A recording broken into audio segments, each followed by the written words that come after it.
संभाजीनगरच्या पालकमंत्री पदावरून रस्सीखेच, मलाच पालकमंत्री पद मिळणार संजय शिरसाटांचं वक्तव्य, तर अतुल सावेच पालकमंत्री होणार, भाजप पदाधिकाऱ्यांना विश्वास।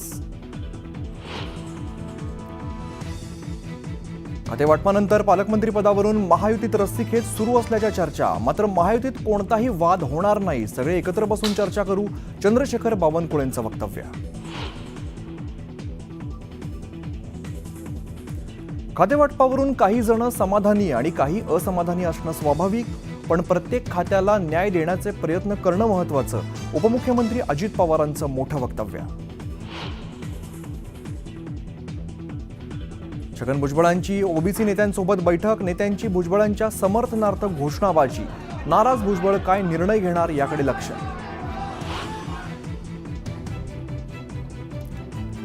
दादरमध्ये कौटुंबिक कार्यक्रमानिमित्त राज ठाकरे आणि उद्धव ठाकरे आले एकत्र, दोघांच्या भेटीमुळे राजकीय वर्तुळात चर्चांना उधाण। राज ठाकरे आणि उद्धव ठाकरे एकत्र येणार नाहीत, दोघांच्या भेटीवरती संजय शिरसाटांचं वक्तव्य।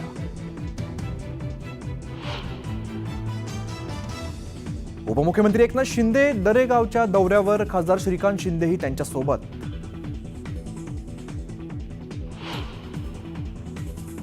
शरद पवारांनी केला मुख्यमंत्री फडणवीसांना फोन, भीमथडी जत्रेला येण्याचं दिलं निमंत्रण। अजित पवार यांच्यावरती कोणतीही टीका केली तर मी खपवून घेणार नाही, भुजबळांचं नाव न घेता नवनियुक्त कृषी मंत्री माणिकराव कोकाटेंचा इशारा। जगामध्ये धर्माच्या नावाखाली जितके अत्याचार झाले ते या चुकीच्या समजुतीमुळे, सरसंघचालक मोहन भागवतांचं वक्तव्य।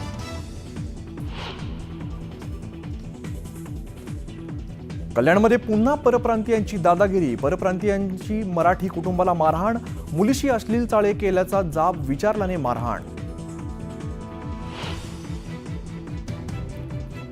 आणि पॉपकॉर्नवरील अतिरिक्त जीएसटीमुळे पॉपकॉर्न महागणार, जीएसटी परिषदेच्या 55व्या बैठकीमध्ये पॉपकॉर्न संदर्भात जीएसटी कर आकारणीबद्दल महत्त्वाचा निर्णय।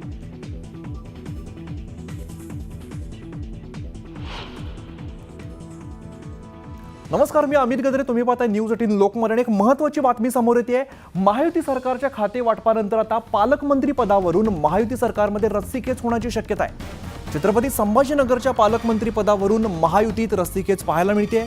छत्रपती संभाजीनगरच पालकमंत्री पद मलाच मिळेल असा विश्वास शिवसेनेचे सामाजिक न्याय मंत्री संजय शिरसाट यांनी व्यक्त केलेला आहे। तर भाजपचे ओबीसी मंत्री अतुल सावे छत्रपती संभाजीनगरचे पालकमंत्री होणार असा विश्वास भाजप पदाधिकाऱ्यांनी व्यक्त केलेला आहे। त्यामुळे आता पालकमंत्री पदाची माळ कोणाच्या गळ्यात पडते हे पाहणं महत्त्वाचं असेल।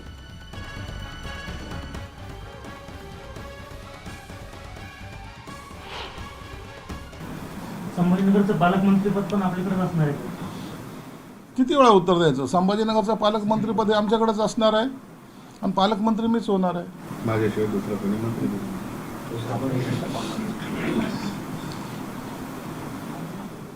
संभाजीनगरमध्ये जी काही अनेक घटना या गेल्या 5-6 महिन्यामध्ये घडल्या आहेत,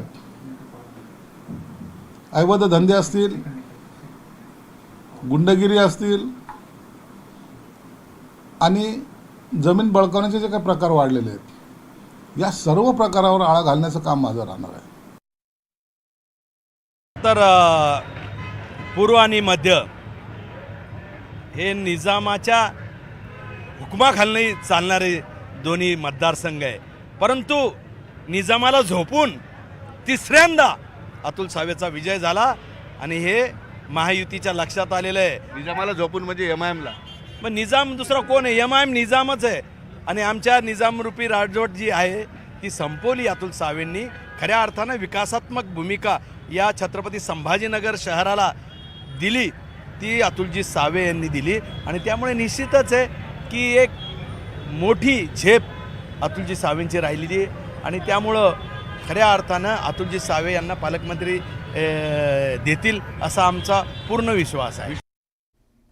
तर इकडे महाड पोलादपूर मतदारसंघाचे आमदार भरत गोगावले यांच्या गळ्यात मंत्रिपदाची माळ पडताच शिवसैनिक कार्यकर्त्यांनी मोठा जल्लोष केलेला आहे। मुंबई गोवा महामार्गावरून भरत गोगावले यांची वाजत गाजत कळंबोली ते महाड मार्गे भव्यची रॅली काढण्यात आली आहे। यावेळेला रायगड जिल्ह्याचे पालकमंत्री पदाच्या रस्सीखेच याबद्दल बोलताना गोगावले यांनी आमचं पारडं जड असून मुख्यमंत्री आणि दोन्ही उपमुख्यमंत्री माझ्या रूपाने पालकमंत्री पद देतील असं गोगावले म्हणाले. मला वाटत नाही रस्सीखेच असू शकते, कारण जे आमच्या नेते मंडळीवरती ठरवतील ते निश्चितच योग्य असं ठरवतील आणि आमचे 3 आमदार आहेत, त्याच्यामुळे आम्ही ती मागणी केलेली आहे. आणि मागच्या वेळेला पण शिवसेनेला ते पालकमंत्रीपद मिळालं होतं, यावेळेला तर मी स्वतः आहे, त्यामुळे ते मिळणं क्रमप्राप्त वाटतंय. आणि एकनाथ शिंदे साहेब मुख्यमंत्री, दोन्ही उपमुख्यमंत्री, मुख्यमंत्री दोन्ही उपमध्ये हे निश्चितच या जिल्ह्याला माझ्या रूपाने न्याय देतील. महायुती सरकारच्या मंत्रिमंडळाचं खातेवाटप जाहीर झालेलं आहे. आता महायुतीतील पालकमंत्री पदावरून रस्सीखेच सुरू झाल्याची चर्चा राजकीय वर्तुळात रंगली आहे. यावरती आता मंत्री शंभूराज देसाई यांनी भाष्य केलंय.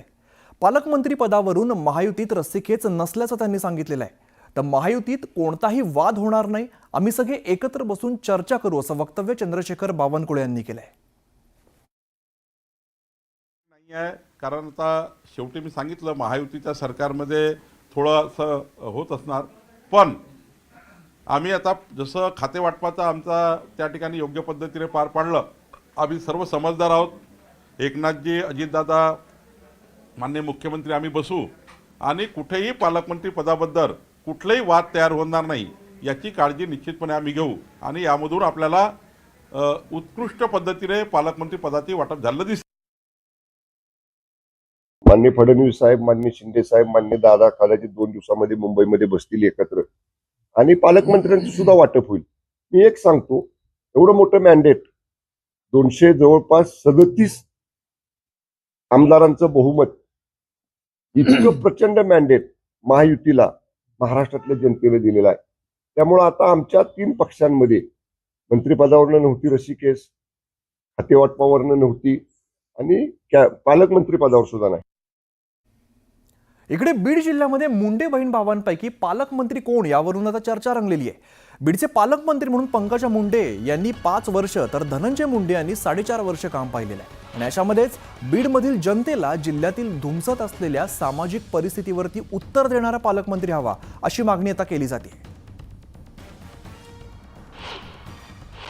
पालकमंत्री तर बीडचाच पाहिजे आणि त्यातले पंकजा मुंडे पाहिजे. हा, नेमकं काय आणि कशा कुठल्या पंकजा मुंडेंनी 5 वर्ष चांगलं काम केलंय, सगळ्या जाती धर्माच्या लोकांना सांभाळून घेतलेले आणि आता बी त्याचा असतो अशी आमची इच्छा आहे कशा पद्धतीने? धनंजय मुंडे साहेब काय कारण नेमकं कशामुळे? सगळ्या समाजाला घेऊन चालणारा एक नेता आहे आणि बीड जिल्ह्यातला विकासासाठी त्यांना सगळं माहिती आहे.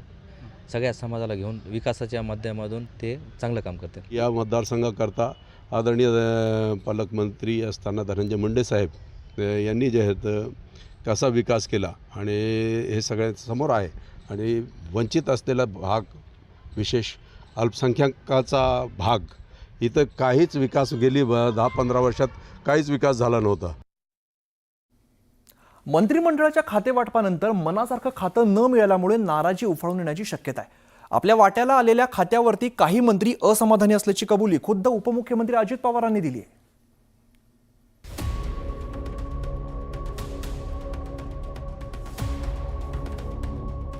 शनिवारी हिवाळी अधिवेशनाच्या अखेरच्या दिवशी राज्य मंत्रिमंडळाचं खातेवाटप जाहीर झालं.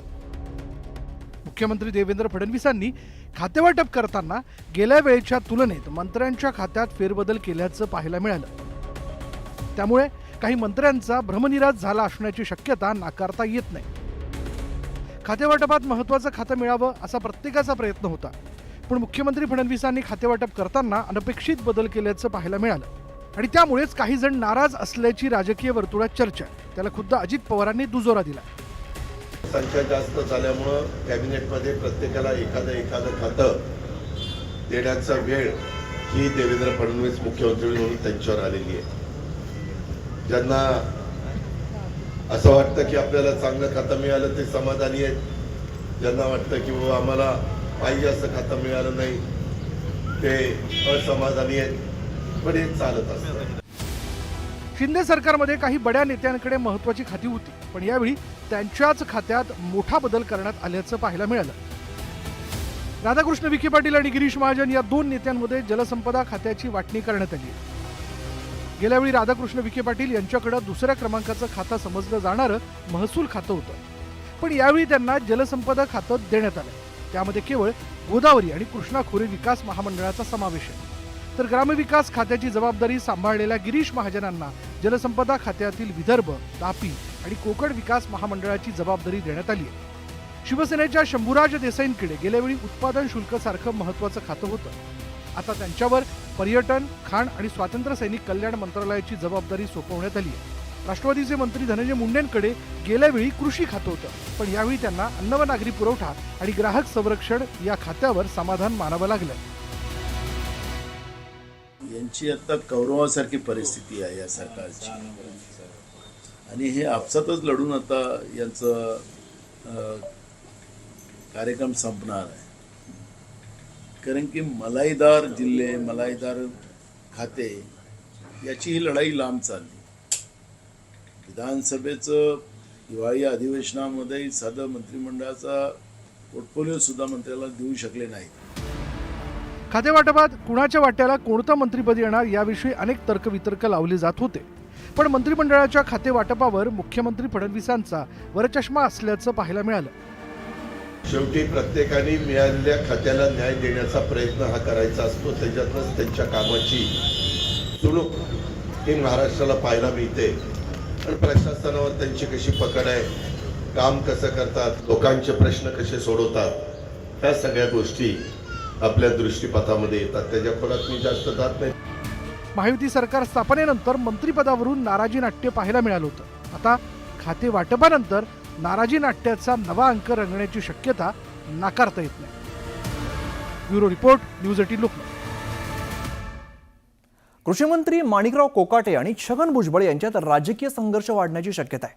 भुजबळांना डावलून कोकाटेंना मंत्रिपद दिल्यामुळे कार्यकर्ते नाराज आहेत आणि अशामध्येच कोकाटे भुजबळांच्या मतदारसंघात जाणार आहेत. त्यामुळे नवा राजकीय अध्याय सुरू होण्याची शक्यता वर्तवली जाते. आणि भुजबळांचं वैर नाही आहे, मतभेद आहेत. वैर नाही म्हणता येणार त्याला, परंतु ते मतभेद त्या ठिकाणी आहेत. त्याच्याशी याचा काही संबंध नाही आहे. दादांच्या संदर्भामध्ये कुणी जर वेडवाकडं बोलत असेल, मग तो कोणी असो, माझ्या पक्षाचा असो नाही तर नेता असो, मी त्याची गाय करणार नाही पक्क. हे बघा, गेल्या अनेक वर्षापासून दादांनी सर्वांनाच बळ दिलेलं आहे आणि सत्तेमधला माणूस त्याला तर बळ दादा देतातच, परंतु कुठलाही सामान्य कार्यकर्ता जरी या ठिकाणी दादांना भेटला तरी दादा त्याला ताकद देतात, बळ देतात, त्याची कामं करतात. त्यामुळे असं काही स्पेशली असं काही दादा करतील, स्पेशली असं काहीतरी घडेल अशी अपेक्षा ठेवणं म्हणजे हा शुद्ध वेडेपणा आहे. दादा हे सर्वांनाच ताकद देतात आणि ताकद मला देतीलच, पण ते कोणासाठी कोणाच्या विरोधात मुद्दाम ताकद देतील असा जो समज आहे तो चुकीचा आहे असं माझं मत आहे. तर महायुतीकडून पहिल्यांदा